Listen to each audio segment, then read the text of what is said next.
Classification is the process of sorting living organisms into groups based on their similarities and differences.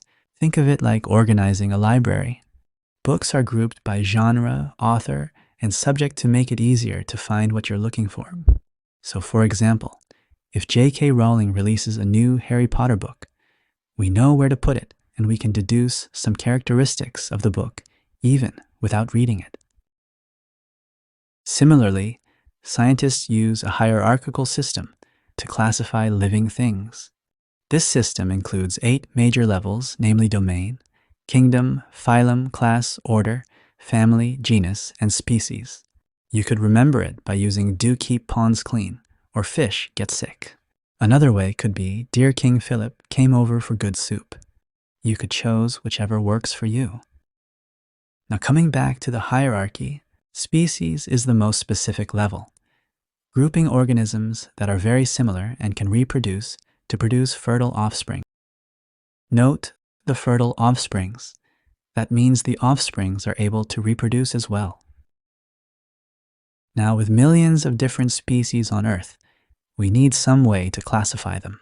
Long time ago, people used to classify them based on color or shape. For example, brown bear, polar bear, and so on. But it's hard to come up with names like this for everything, and different people around the world had different names for the same thing. Carl Linnaeus, the 18th century, identified this problem and came up with binomial naming system.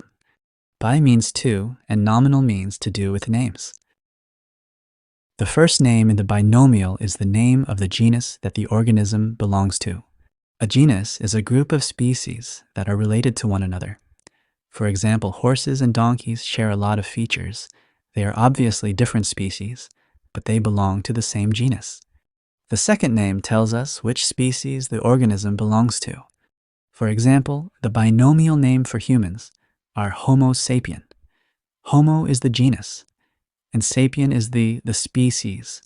Similarly, the lion is called Panthera leo. Panthera is the genus, and Leo is the species.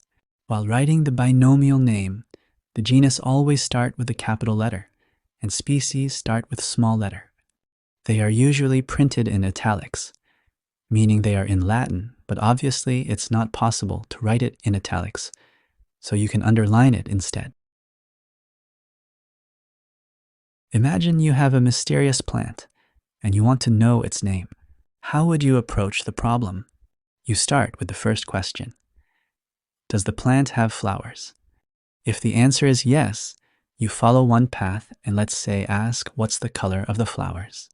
If no, you follow the other and maybe ask a different question like, does it have parallel veins or a network of veins?